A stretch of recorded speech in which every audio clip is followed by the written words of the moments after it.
Russian ചാരത്തിമിംഗലം എന്ന് സംശയിക്കുന്ന ഹോൾദിമിറിനെ ചത്ത നിലയിൽ കണ്ടെത്തിയെന്നൊരു വാർത്ത കഴിഞ്ഞ ദിവസം പുറത്തുവന്നിരുന്നു.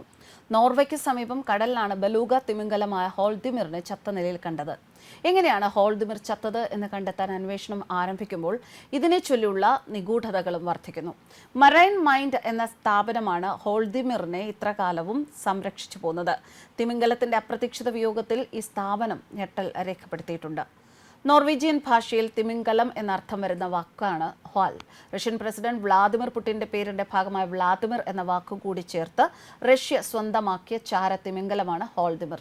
2019 റഷ്യൻ സമുദ്ര അതിർത്തിയിൽ നിന്ന് ഏകദേശം 300 കിലോമീറ്റർ അകലെ നോർവേയുടെ വടക്കൻ ജലാശയത്തിലെ ഇങ്കോയ ദ്വീപിന് സമീപം കണ്ടെത്തിയതോടെയാണ് ഹോൾദിമിർ ആദ്യമായി താരമാവുന്നത്.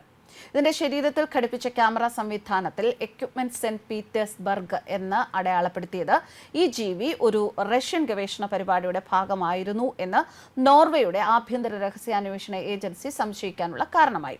മനുഷ്യരോടുള്ള അസാധാരണമായ സൗഹാർദ്ദപരമായ പെരുമാറ്റത്തോടൊപ്പം ഈ ഉപകരണത്തിന്റെ സാന്നിധ്യവും കൂടിയായതോടെ ഇത് കൃത്യമായ പരിശീലനം ലഭിച്ച ഒരു ജീവിയാണ് എന്ന ഊഹാപോഹങ്ങൾക്ക് അത് ആക്കം കൂട്ടുകയായിരുന്നു. രഹസ്യാന്വേഷണ ആവശ്യങ്ങൾക്കായി ഉപയോഗിക്കുന്നതാണ് എന്ന് വർദ്ധിച്ചു വരുന്ന തെളിവുകൾ ഉണ്ടായിരുന്നിട്ടും റഷ്യ ഒരിക്കലും ഈ ആരോപണങ്ങളോട് ഔദ്യോഗികമായി പ്രതികരിച്ചില്ല എന്നതാണ് വളരെ ശ്രദ്ധേയമായ കാര്യം. ഇതാണ് ഹോൾദിമിറിന്റെ നിഗൂഢതയ്ക്ക് വഴിയൊരുക്കിയത്.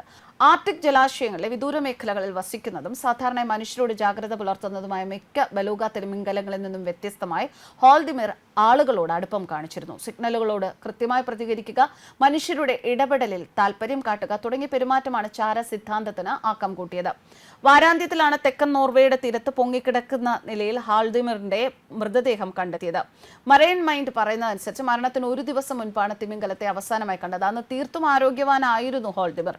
ഇതോടെ ജീവിച്ചിരുന്ന കാലത്തെ നിഗൂഢതകൾ മരണശേഷവും പേറുകയാണ് ഈ ജീവി. സെന്റ് പീറ്റേഴ്സ്ബർഗിന്റെ സാന്നിധ്യം അടയാളപ്പെടുത്തുന്ന ചില ഉപകരണങ്ങൾ തിമിംഗലത്തിന്റെ ശരീരത്തിൽ ഉണ്ടായിരുന്നു എന്നാണ് റിപ്പോർട്ടുകൾ വ്യക്തമാക്കുന്നത്. പക്ഷെ ഒരിക്കൽ പോലും തിമിംഗലത്തിന്റെ ഉടമസ്ഥാവകാശം ഏറ്റെടുക്കുകയോ ഇക്കാര്യത്തിൽ തുറന്നു സംസാരിക്കാനോ റഷ്യ തയ്യാറായിരുന്നില്ല. ഇതോടെയാണ് ഇതിന്റെ നിഗൂഢത വർദ്ധിച്ചത്. അതേസമയം റഷ്യ ഹോൾദിമിറിന്റെ ഉടമസ്ഥത ഏറ്റെടുക്കാത്തതിനാൽ ചാരത്തിമിംഗലം എന്ന കാര്യം നിഗമനമായി മാത്രം നിലനിൽക്കുകയാണ്. 300 മുതൽ 200-ലധികം വരെ അംഗങ്ങളുള്ള സംഘങ്ങളായാണ് ഈ തിമിംഗലങ്ങൾ ജീവിക്കുന്നത്. എന്നാൽ മറ്റു ബലൂഗ തിമിംഗലങ്ങളിൽ നിന്ന് വ്യത്യസ്തമായി മനുഷ്യർ കൂടുതലായി എത്തുന്ന ഭാഗത്താണ് ഹോൾദിമിർ ചുറ്റിക്കറങ്ങിയിരുന്നത്. 2019 ഒരു സ്ത്രീയുടെ ഐഫോൺ കടലിൽ വീണപ്പോൾ അത് കടിച്ചെടുത്ത് തിരികെ നൽകിയതിലൂടെ വാർത്തകളിൽ ഇടം പിടിച്ചിട്ടുണ്ട് ഹോൾദിമിർ. ഇതിന്റെ വീഡിയോയും വൈറലായിരുന്നു. News desk Karma news.